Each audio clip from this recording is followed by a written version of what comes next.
A quick warning, there are curse words that are unbeeped in today's episode of the show. If you prefer a beeped version, you can find that at our website, thisamericanlife.org. From WBEZ Chicago, it's This American Life. I'm Sean Cole, sitting in for Ira Glass. This is not a story about bicycle theft. It's a story about a counterintuitive impulse exhibited by the human species, in which a lot of bicycles happen to get stolen. The first bike belonged to a physical therapist named Carrie Helminger. This was in Seattle back in 2015. She rode her bike to work like always, locked it up securely like always, and when she came down to get it at the end of the day, it was gone. She felt about this how you might imagine. Mad, like, why do you want my bike? And now how am I going to get home? And it's late and I'm tired and just frustrated and pissed and all that. The cops were remarkably responsive, came right away. They were also deeply pessimistic. Said all the usual things. You're not likely to get it back. We get reports like this all the time. There's really nothing we can do. Unless something happens. Carrie wasn't sure what that meant. Until something did happen. She was at work the next day, tending to her physical therapy patients, only checking her phone now and then between appointments. And I remember seeing this text from a number that I didn't know that just said something like, I may have found your bike. And I'm like, what? What do I do with that? I don't know who you are. Is this a joke? Is this a scam? Like, Right. That was the thing that kept crossing my mind a lot, is like, is this some weird scam? Were you trying to mathematically figure in your head how the scam might have worked if it was a scam? I mean, I don't know how they would know it was me. So this is the thing that I kept trying to figure out. Would they steal my bike and then know it's me and then ask me for money and then they'd make money on it and they give me my bike back and they've got, $100 more or something? Which Carrie says that would have been fine with her. It's better than having no bike. Anyway, she didn't know how to respond. Put the phone down, examined more hips and shoulders and knees, came back to another text that said, was your bike stolen? I think I may have found it on Craigslist. And so I'm like, okay, so this is the same guy, more questions. And so I'm like, yes, it was stolen. Who are you? And then I think, at that point, he probably responded and said, I was looking for a bike for my wife. I was looking for a bike for my wife, and this ad came up on Craigslist. Real questionable. This is the guy who was texting. Dirk de Groot. Works in marine construction. Big cyclist himself. By questionable, he means the ad was poorly written. Listed the bike for way less than it should have cost. A couple of blurry pictures taken at night, and you're thinking, who the hell takes pictures at night? So I did a little bit, some Googling, and I found Bike Index. It's a site where people can register their bikes and report them stolen, as Carrie had done. He said, I saw that you posted it on Bike Index. And so I'm like, this is starting to sound a little bit more legit, but I still have no idea who he is.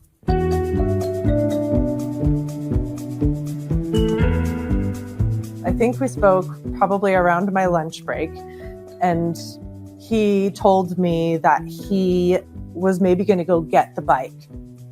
And I was like, what? And he was like, yeah, and I remember him saying at one point, I'm kind of jazzed about this. I'm getting a little adrenaline high from this. And I'm like, part of me is like, great, that solves that problem. Somebody, if he wants to do that, but are you nuts? Why do you want to do that? And be careful. That would be the scariest thing for me. There's no way I would ever do that.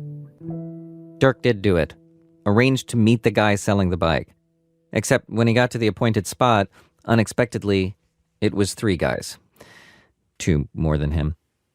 He gives the bike a once-over, careful to check out the serial number, which he'd gotten from Carrie. And sure enough, it's hers. And at this point, I had no idea what I was doing. I was like, oh, fuck. Shit. Okay, I've got this piece of paper in my hand with the serial number, and I'm looking at these 3 guys, and I'm holding an Allen key, and I'm like, oh, God. So he takes out his phone, kind of subtly dials 911, and the call won't go through. No signal. So I lied, and I was like, yeah, well, that was the cops, guys. They're on their way.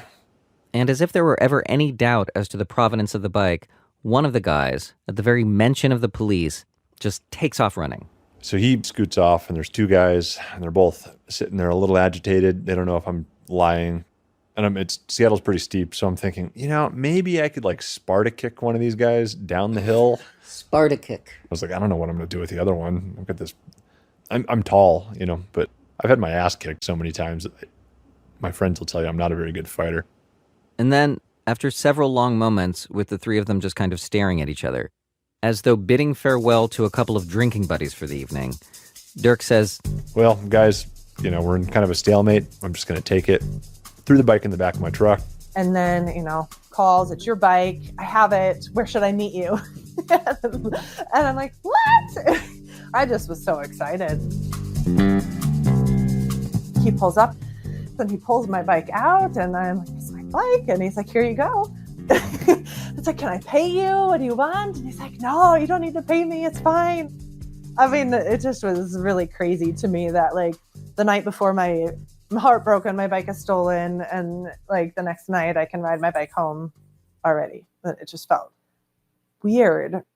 Which brings me to what the story's about. The fact that Dirk's actions, while seeming to come totally natural to him, made no sense from the outside, even to the person who directly benefited from those actions. Carrie's brain could not stop trying to make sense of it, even as she rode away that night. You just did this huge, amazing thing for me that was incredibly kind. And I'm still very cautious of who you are. I don't know. And maybe that speaks more, of me and a cautious nature, or I don't know. Or it speaks to how just unusual it is. Yes. Like, would somebody really do this? Would they go steal my bike back for me and then bring it to me? Like, why would somebody do this? Why? There's got to be a catch somewhere. There's got to be a catch, right? Yeah. But there wasn't. Dirk just does stuff like this. Like if he's driving and he sees a cyclist with a flat tire.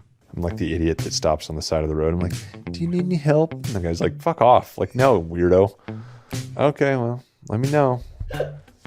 He likes helping people. He can still picture how happy Carrie looked when he dropped the bike off. She was just fucking, stoked. Absolutely elated. And, seeing all this emotion on her face, I'm not a very emotional guy. But I felt like just a deep sense of accomplishment, and it felt just so good. That was a very specific feeling. It's the same feeling I now get when I come home from being gone for work for a week and my son jumps down the stairs to hug me. It's like, oh, wow, this is great. I love this so much. It sounds like you're describing appreciation. Yeah. Yeah, I guess that very well could be, just feeling appreciated might have been, the trigger. The trigger to make you want to keep doing it? Yeah, the trigger to make me want to keep doing that. And he did keep doing it. Before too long, he recovered a bike for a guy from Colorado who had just moved to town. Like Carrie, the guy was very grateful to have his bike back. Then there was the college student who bought Dirk a 6-pack of IPA after he rescued her bike for her. Dirk doesn't really drink beer, though. The systems administrator who mailed him an envelope of cash, which wasn't even the nicest part of it for Dirk. I had his thank you card on my wall for, my office for a long time.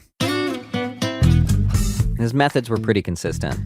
Always started with obsessively scrolling sites like Craigslist and OfferUp to see what bikes were for sale, and then cross-referencing those against the stolen bikes on Bike Index. Then he'd message the person selling the stolen bike and say he's interested in buying it. Sometimes he'd give the cops a heads up and have them waiting nearby to swoop in at just the right moment. Other times, he'd just confidently and with an almost eerie calm say something like, "Hey, I'm not accusing you of stealing this bike. I just know it's stolen. You may have stolen it. Don't care." And they would typically scoot off. It took him 10 recoveries before he really felt like he knew what he was doing. After the 20th one, a Seattle police detective who specialized in property crime gave Dirk his direct line, told him to always call and arrange for backup ahead of time. That sting, the 20th one, was significant in a lot of ways, actually. It wasn't just a bike theft. It was a home invasion. The thieves grabbed everything they could get their hands on. Dirk essentially cracked that case. One of the officers on duty that night looked at Dirk and asked him the perennial question. Like, why in the hell are you doing this? I was like, it just feels really good, to help these people. And he's like, it's so interesting. You're like Robin Hood. He goes, "No, Robin Hood robs from the rich and gives to the poor. I guess you're like Batman." And that was it. That was it. And they're like, "Oh, bike Batman." And that, it was sticky enough that it stuck. In fact, people are calling him Seattle's Bike Batman. Bike Repo Batman on roll against thieves. That's right. They call him the Bike Batman here. The Bike Batman here in Seattle. And I think Brian Hans is not the Bike Batman.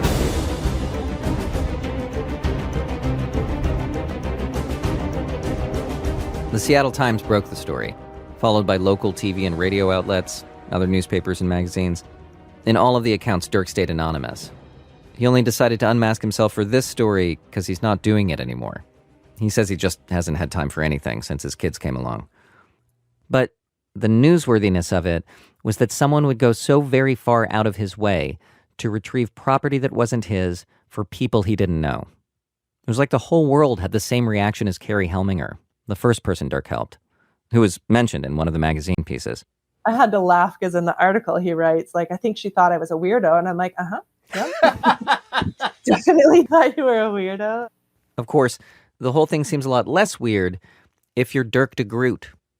From his perspective, he figured out how to solve this problem, and once he figured it out, he couldn't not solve it, because no one else was doing it. He was like, somebody's got to do it. I kind of knew what to do, and it was hard for people just didn't know. Like, do you know what to do if you find your bike stolen on Craigslist? I actually can't think of a better way to spend your time on this planet than to identify something that's vexing someone else, or a lot of someone else's, and to put yourself into that gap between them and the solution. So today on our show, we're going to tell you about some remarkable people who do that, and why they do it, and how it goes or doesn't go for them. Stay with us.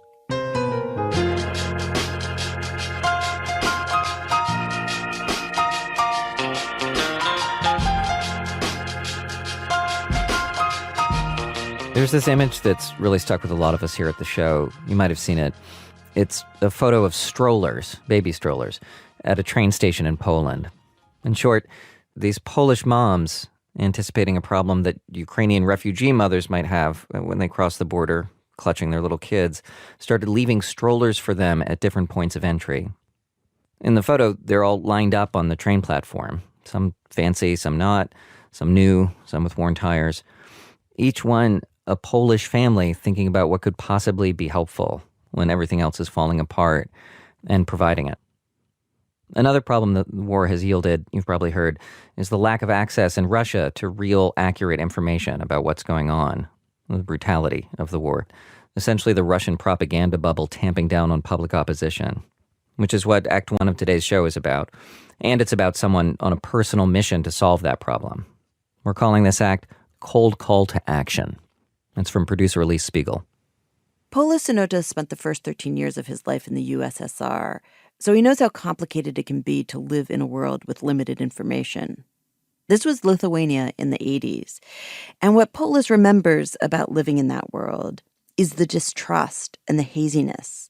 You had your suspicions, a creeping sense that there was something off about the news you were hearing, but there was no way to know for sure, and no one around you knew either. So after Putin invaded Ukraine, Polis reached out to friends in Russia to talk about the war. These were educated people, well-read people. But the Russian version of what was happening made his blood run cold. The story they'd heard was that Russia was just trying to help with the genocide. There was genocide of Russian people going on all the time. And so we need to take out their government. If we will not do that, they gonna go on killing Russian people in there. So we have this neat, tiny operation, military operation going on there. We're just taking off the government. In the world Russians knew, there were no pregnant mothers dying on gurneys, no leveled cities, no dead civilians at all. Some of them tell me stories about Russians bringing in food and clothing for Ukrainians. It was a whole parallel universe of information constructed and policed by Putin. Polis believes the foundations of that universe are more fragile than they look, that if the Russian people could really see, know what was happening in their name, Putin's Potemkin village might crumble. Someone needed to do something so Russians could understand the real horror of the war they were fighting. And then one day, Polis was sitting in a meeting and his phone began to buzz. It was a friend calling to say that he had an idea about how they might solve this Russians don't know about the war problem.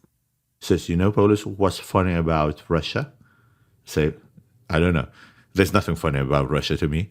And he says, they got their phone numbers public. So you just go online and you can get a hold of those numbers. So we can call them. As they talked, the two began to piece together a plan. What if they built a website where you pushed a button and got the name and telephone number of someone somewhere in Russia? Russian speakers from outside Putin's sealed universe could call in, tell Russian people one by one, person to person, all about what was going on. Polis works in advertising. He spent his life trying to convince people to do something they do not currently feel a need to do. So he knew that hearing an authentic human voice making a passionate case can be a very powerful way to alter someone's behavior. Human authenticity has a lot of power in itself, just the way it is. Hearing it from a person who's genuine is much more persuasive than reading it on a BBC News. It's much more likely to get through. Still, Polis wasn't sure that this was a good idea. So many Russian speakers outside the country were really angry. He worried he'd just be creating a tool for people to shout at each other. Polis himself was struggling with his feelings about the Russian people. Do you see them as victims or do you see them as complicit? Oh, it's so difficult to distinguish those two things. It's so difficult to distinguish those two things. I'm trying to put all the sympathy I have into this. Is it coming from the fact that I think that's gonna create a bridge and I'm cynical? Or do I truly have sympathy? Polis didn't have a clear answer. What he knew was that this scheme had at least the potential to help shift the tide. So he put his doubts aside and decided to go forward. Look, Polis, you can come up with all problems you want. You can make up problems that don't exist, but if you don't do anything, nothing will happen. Polis says that he and his colleagues worked around the clock for 5 days until the website, Call Russia, went live about a week and a half into the war. The landing page featured a large yellow button which randomly generated Russian telephone numbers, and the site was an immediate hit. Polis says they logged 32,000 calls in the first 2 days. Still, it wasn't until late on launch day that Polis himself was able to sit down and try out this idea. He pressed the yellow button, then called the number that appeared on his screen. The phone was answered by a man. I told them who I am, and he started shouting at me immediately. And I said, I don't wish anything wrong. I'm just an ordinary person trying to connect to people in Russia. And I said, do you know what is happening there? And he shouted at me, I remember that very vividly. He shouted at me, they are killing us there, and we're trying to save them. And he said, he cursed at me and hung up the phone. So that was my first conversation. A few calls later, Polis heard the voice of a woman.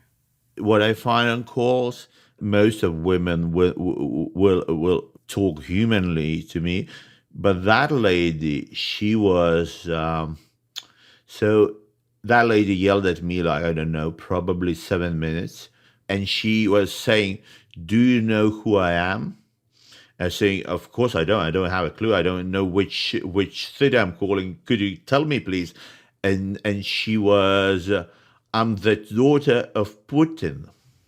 And now I'm inviting my father to take care of you. No, I know she's not, well, I guess she's not a daughter of Putin, okay? It can't be that coincidence, all right? It can't. But she started like playing her joke around it, like, Daddy, there's this Lithuanian who wants to find about the war.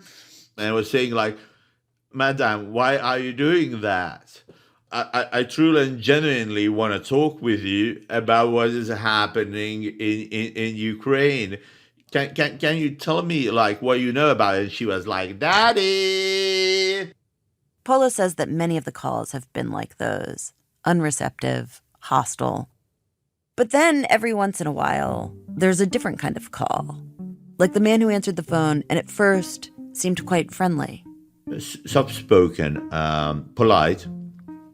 And I would just introduce myself. I told what I'm doing and what I want to talk about.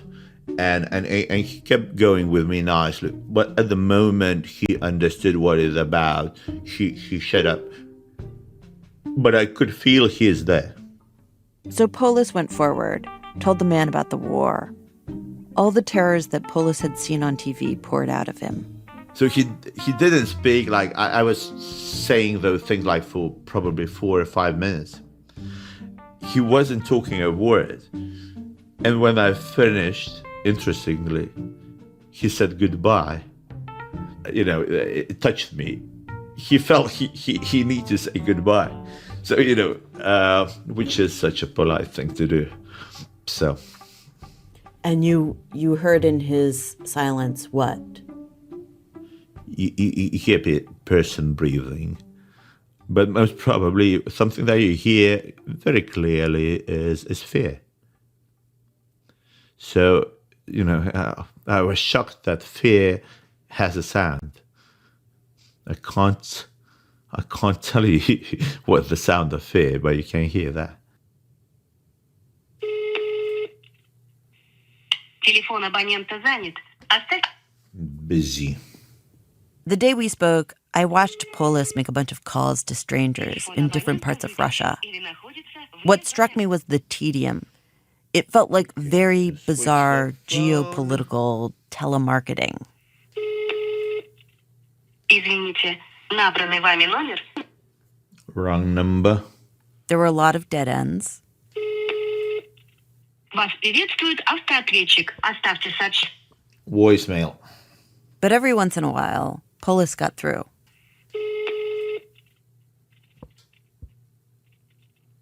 Алло. Добрый день. Да.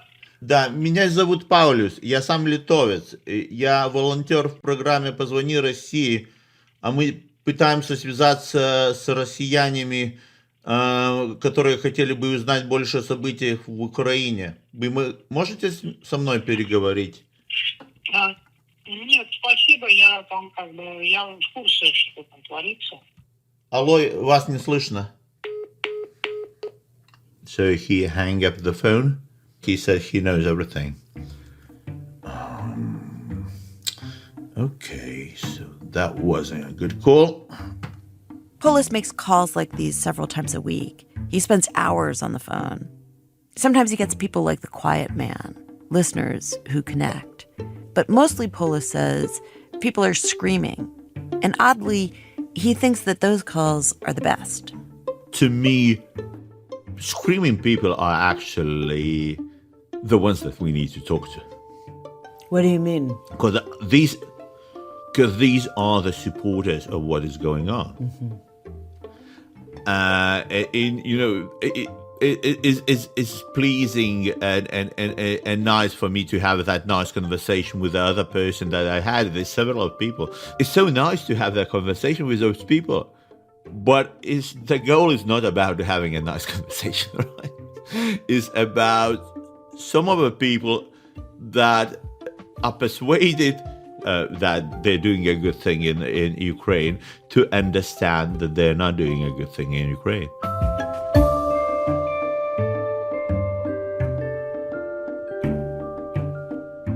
Polis is realistic about what this approach will accomplish. He says about 75% of the Russian population supports Putin, and those people aren't going to suddenly take to the streets. But he figures he might nudge them a little so that when they see their neighbors protesting, instead of reaching out to the police to let them know, they might pause, ask themselves, if that's really the best thing to do. That's why even when someone is yelling, Polis tries to persevere. Emotionally, how hard is it for you to withstand the screaming? It's super hard. No, it is very hard. Oh my gosh! So I don't know how to. I mean, you really travel somewhere. You're in a different world. Do you ever feel like it's not worth it and you can't do it more? No. There's people who going, fighting in Ukraine. There's people who's dying. There's people killed daily. There's like 10 people killed today in the bread line. Standing in the bread line. Like, how we can do a fucking...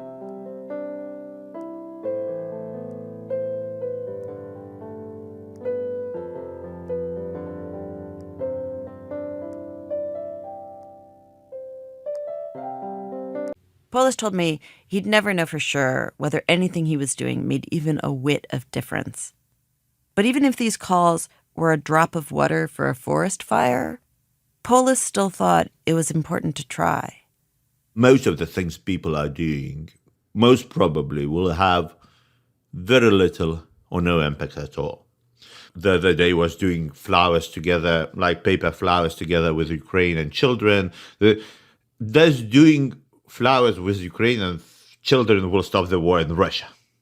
In Ukraine, sorry. Most probably not. But that sense of people coming together and explicitly trying to do something, even if that's futile, it just makes us, all of us, stronger. Polis says since the website launched, they've been tracking the countries where people were calling from. He told me that at first, calls were mostly from where he was, Lithuania. But soon, he and his colleagues noticed it was spreading. The idea hopping from one country to the next until they saw that Russian speakers from all over the world were reaching out to the people inside Putin's bubble. They'd seen the same problem Polis did, and they were all trying their best to solve it with him.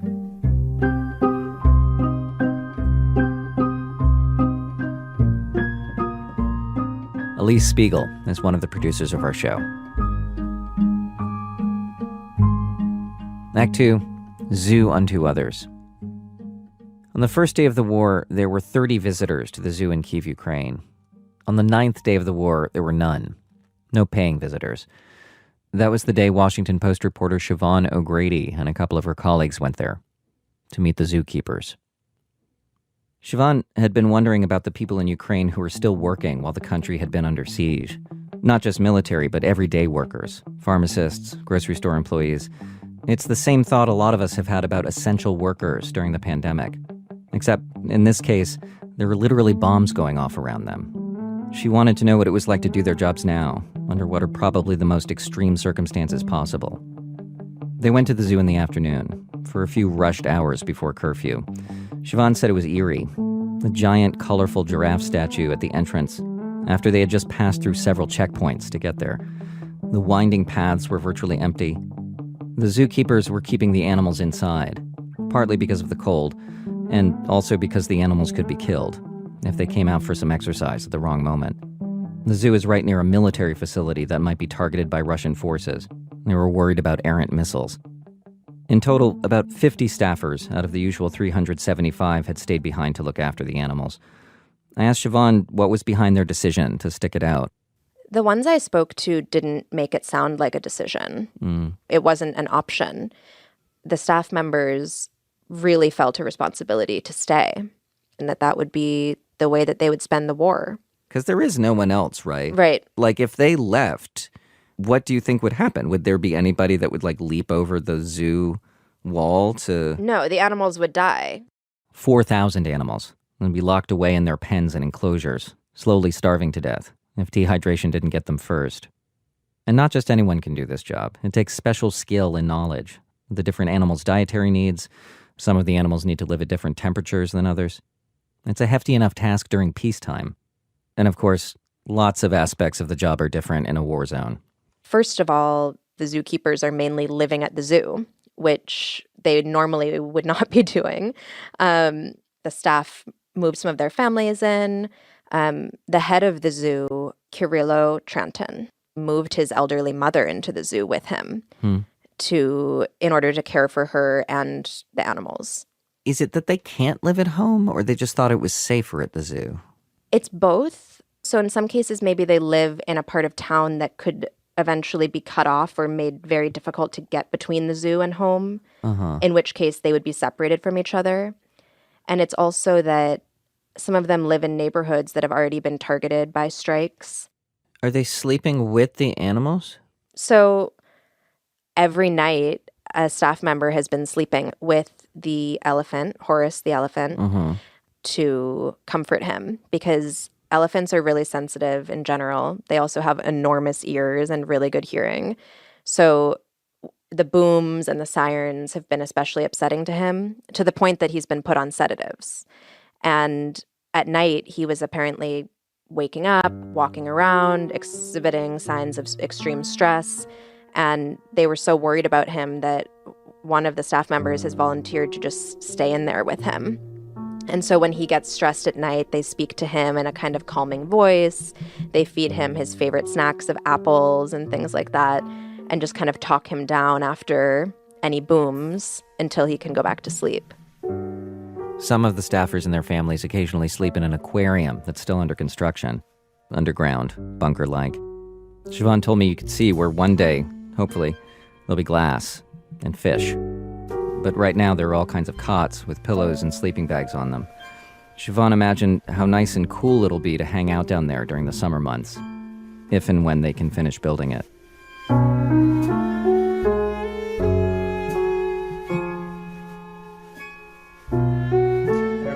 Wait, slow. During their tour of the zoo, the zookeepers handed Siobhan an apple and showed her how to feed Horace, the elephant with sleep trouble.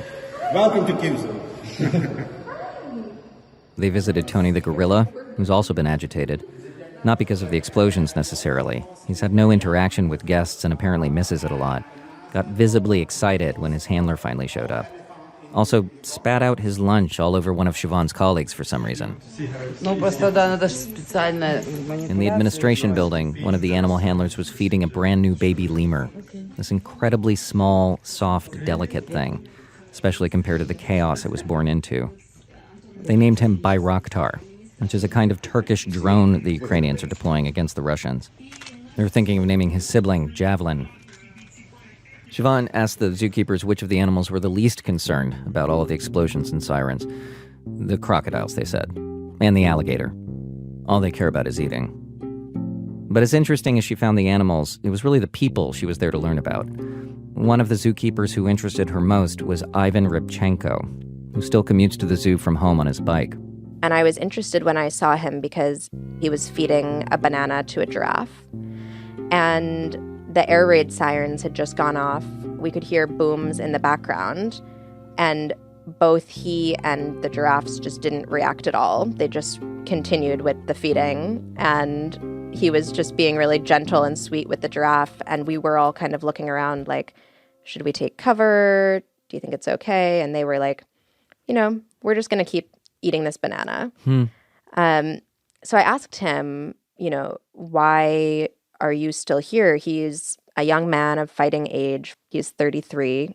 Most guys his age have probably volunteered for the forces or doing something more directly related to the war effort.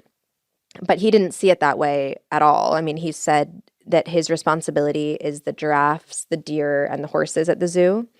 And his job is a public service. And that's his contribution to the fight. To the war effort? Yeah. He really saw it that way. He did. Which is something Siobhan has seen a lot of, she says. The people who've chosen to stay and continue doing their jobs amid the fighting, all of them see what they're doing as their role in the defending of Ukraine. After all, along with staving off the day-to-day attacks, they also need to preserve any pockets of normalcy they can, the things they had before the invasion. And that will mean still having a zoo when the war ends one day.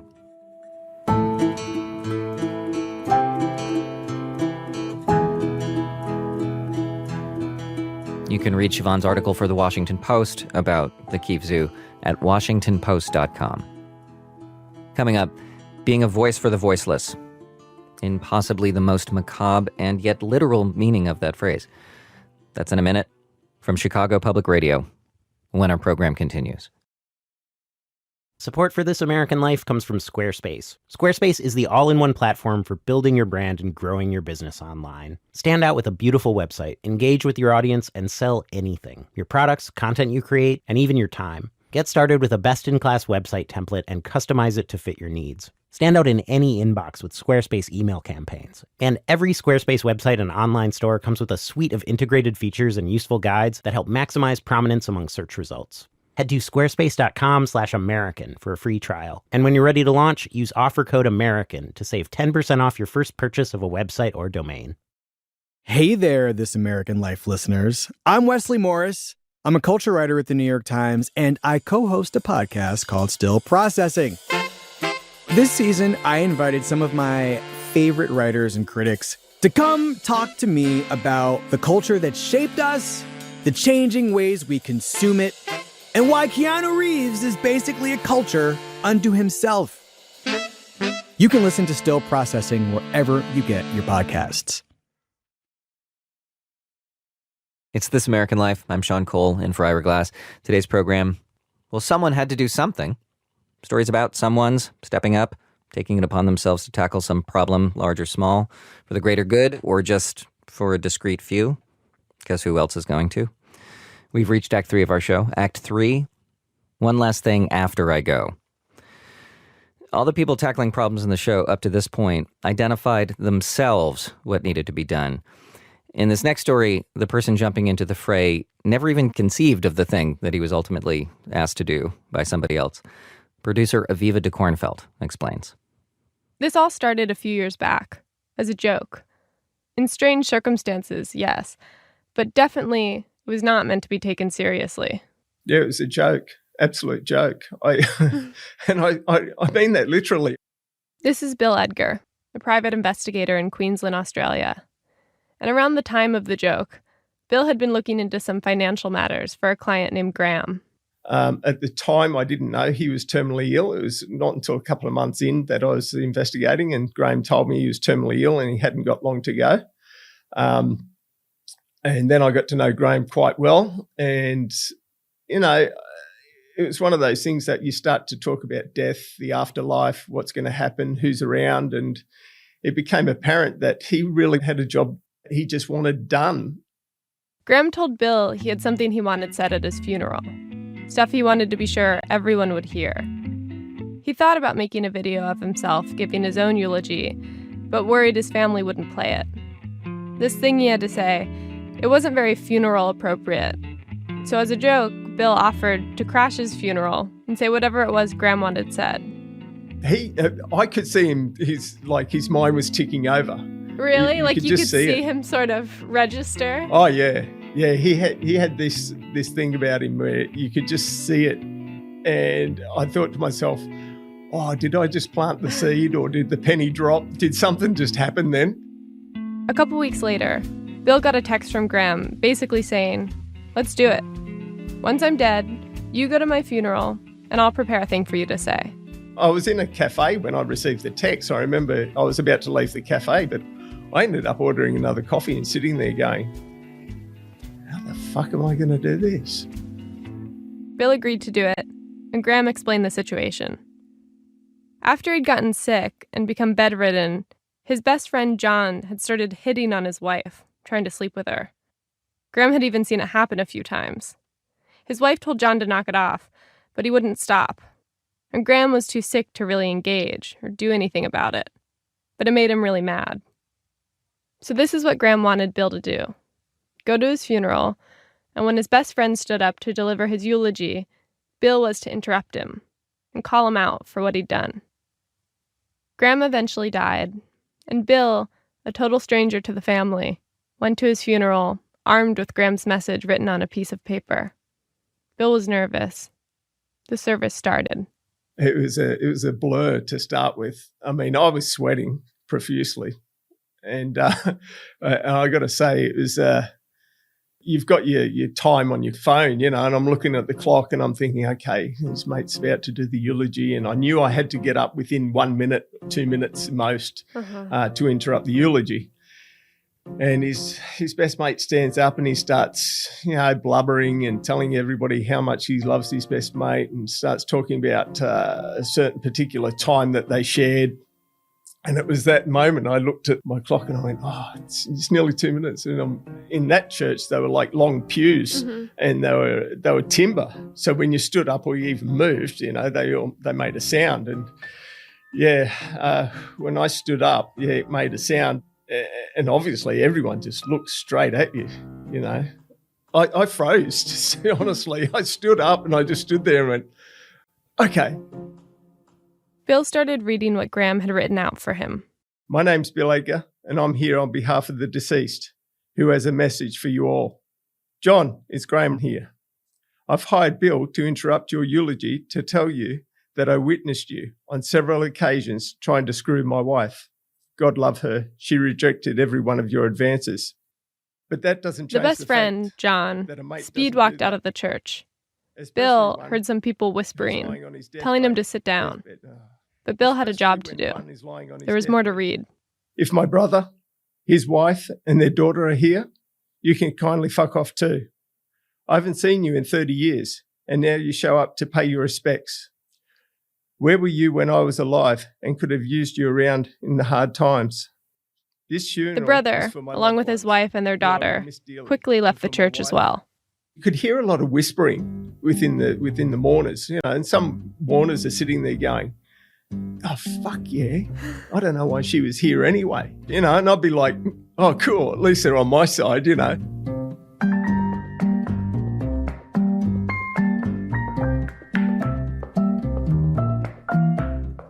As quickly as it started, it ended.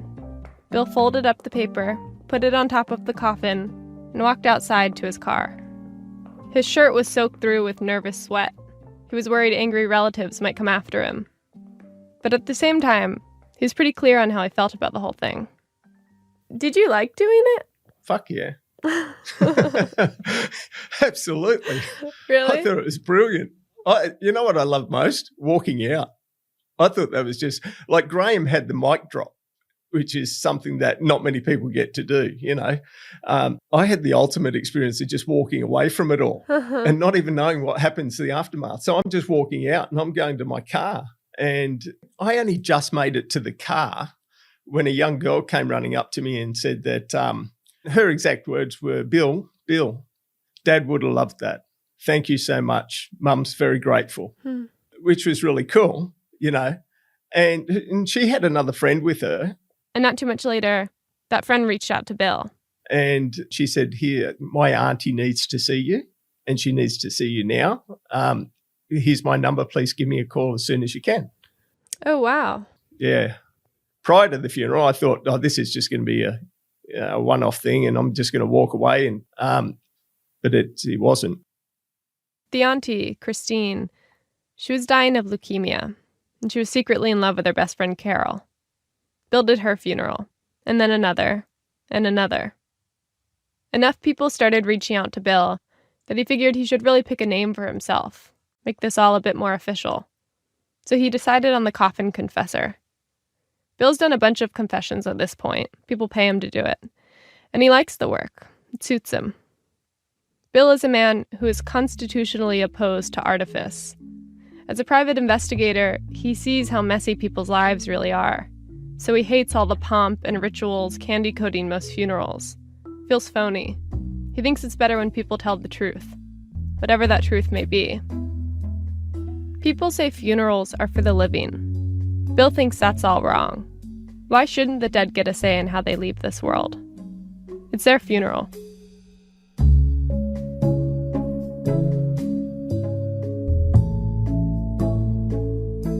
People hire Bill to confess all kinds of things. Sometimes it's nice stuff. They just want to tell their family they love them one last time. One time, a client asked Bill to interrupt his funeral to apologize to his ex-wife and tell her how much she meant to him. That one went well. Other times, it's something petty. Someone wants to literally get the last word. One guy, an atheist, hired Bill to interrupt his funeral, which he knew his parents would turn into a religious affair against his wishes, to say, "This is not what I wanted." That one did not go over so well.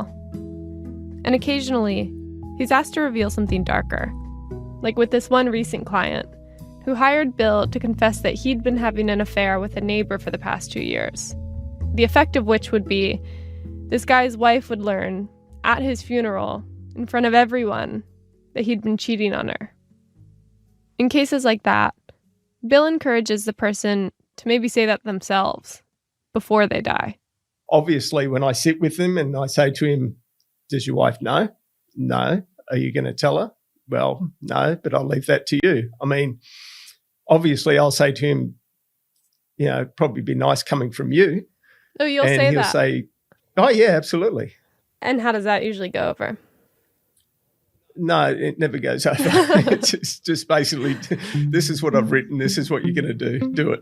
Because it's easier to have you do it. Absolutely.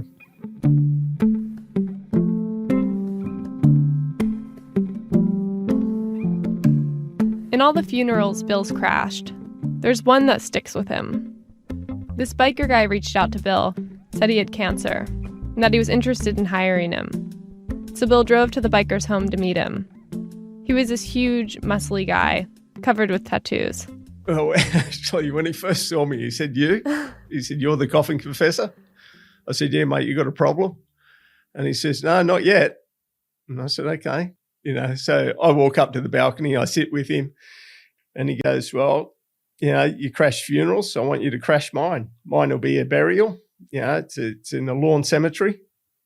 He said, "And I want you out that I'm gay." And I said, "Yeah, right, as a joke." And he said, "Why did I say it as a joke?" And I said, "Okay." I said, "So you're gay?" And he goes, "Well, I'm bisexual." And I said, "Okay, cool." A few months later, the biker dies. As planned, Bill heads to the funeral and waits for his moment to jump in. He stands up midway through the ceremony and reads the letter he was given. "Hi, dickheads. I'm dead and you're all still here. Make sure you enjoy what time you have left. Death is a fucking scary adventure. I embraced it. Had to, really. I don't have much of a choice now, do I? Now that I'm gone, I've got something to tell you all. As some of you have known deep down or suspected, I was bisexual. I was in love with a man, and that man stands amongst you right now. I know you're all looking around trying to figure out who he is. You're not going to ever know unless he tells you. But I want you to know I loved him with everything I had. No, it's not David, who right now is probably standing up at the back laughing and looking around. You can all stop looking at David. To those who cared for me, I love you guys.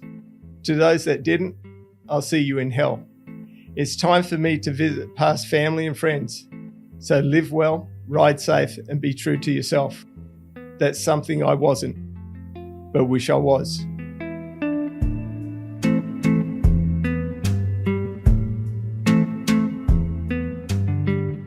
It's so easy to not say the thing you want to say, to go for years, even a lifetime, not finding the right words or the right moment. Sometimes the right moment is the last one. One final thing to shout over your shoulder into the party as you're walking out the door.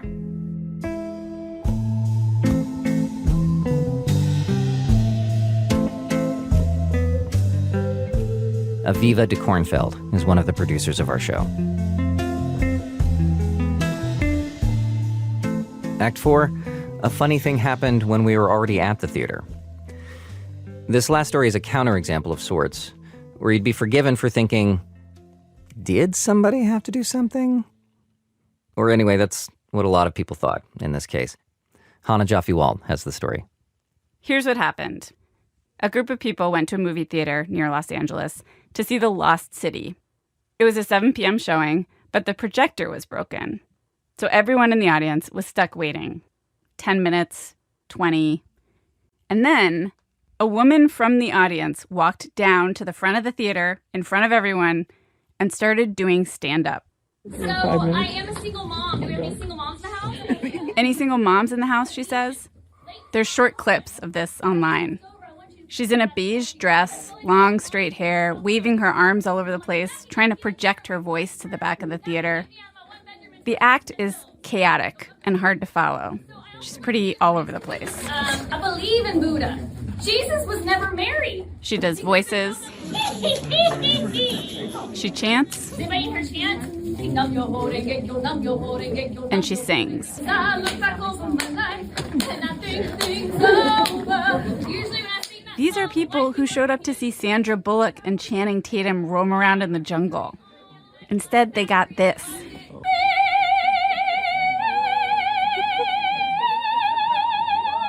They're tweets from audience members who were not happy about that switch. One of them says, "A woman has decided to try her stand-up out on us. It's not good." Another one says, "I want to crawl out of my skin and die." In one of the videos posted online, you can hear someone in the audience actually interrupt her act to yell, "Put us out of our misery." Put us out of our misery. Put us out of our misery. The woman's response, this is what got me. She says, Do you want to come down here and try to entertain people? "Do you want to come down here and try to entertain people?" As if entertaining everyone in this theater was a job someone obviously had to do. So walk me through the thinking of nominating yourself to be the one to do that. I'm just very outspoken. Like, I have no problem talking to people. I don't get nervous in front of crowds. So I just felt like nobody else was going to, so I might as well try to, communicate with everyone. The woman's name is Tiffany King. She's 42 years old, Latina, lives in Los Angeles. She has one 8-year-old daughter. She does many things: waitresses, sings, she does college online, and sometimes does stand-up.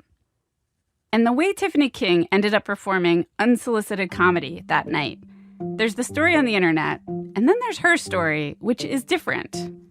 Tiffany says she took her daughter to the movies that night. So we got there and the movie wasn't starting. And I was getting annoyed. I was getting annoyed because my daughter has school the next day. And I'm like, okay, when is this movie going to start? Everyone was just sitting around, Tiffany says, waiting. So she turns to her daughter and says, "Wouldn't it be funny if I go introduce the movie, like I'm with the theater?" "Do it," her daughter says. So Tiffany gets up in front of everyone. "Hello, welcome to the theater. We're so glad to have you. This show will be starting shortly." And then she says, "Just kidding. I'm a comedian, but I do hope you all have a good night." And she sits down. But then they're still waiting, and nobody's doing anything. So Tiffany gets up again, decides, "I'm going to go find out what's going on." She goes down to the lobby. A guy tells her the projector's broken. They're working on it. She told them, "We're sweating like crazy in there." The guy says they'd work on the AC. Then Tiffany says she went back to the theater and walked up front just to tell everyone what was going on. She said the projector's broken. They're working on it. They know we're hot in here. They'll try to get the AC back. And then there was a Latino couple in the front, and the guy goes, "Oh, hey, if you're a comedian, can you tell us some jokes?" And I was like, "Sure." And I don't even remember hesitating because I like to help. And makes me happy to make people happy. So I was like, okay. And what did it feel like when you started telling jokes? Honestly, I was just pulling random clean jokes. I was just trying to string together some clean jokes that would not be inappropriate for my daughter. So she went with a truly random collection of jokes. And from Tiffany's perspective, it was going fine. People were laughing, clapping. And everything felt great until the girl heckled me. So she was like, "Please, no, put us out of our misery." It was only the next day that Tiffany learned some of her audience had not appreciated being subjected to an unwanted comedy show. But for me, knowing that Tiffany started as a person who was trying to deliver information about the movie, doesn't that change things? Like, she was the one person trying to get answers to a problem that a whole room full of people shared. She was trying to pass on information, and it turned into this. Because this is who Tiffany is.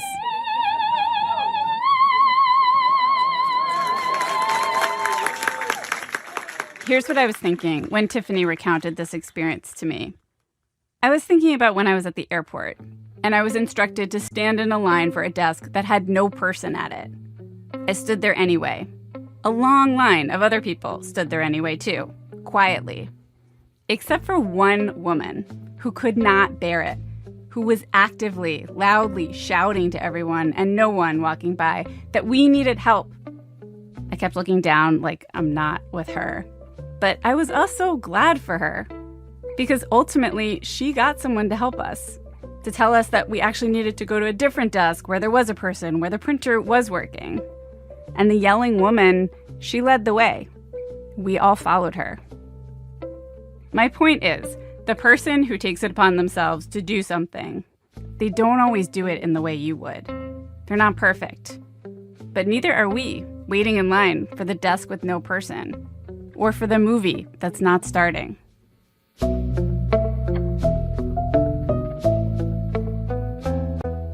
When you're sitting in a theater full of people who are not doing anything, is it as mystifying to you that people wouldn't want to do something as it is to someone like me that you would want to do something?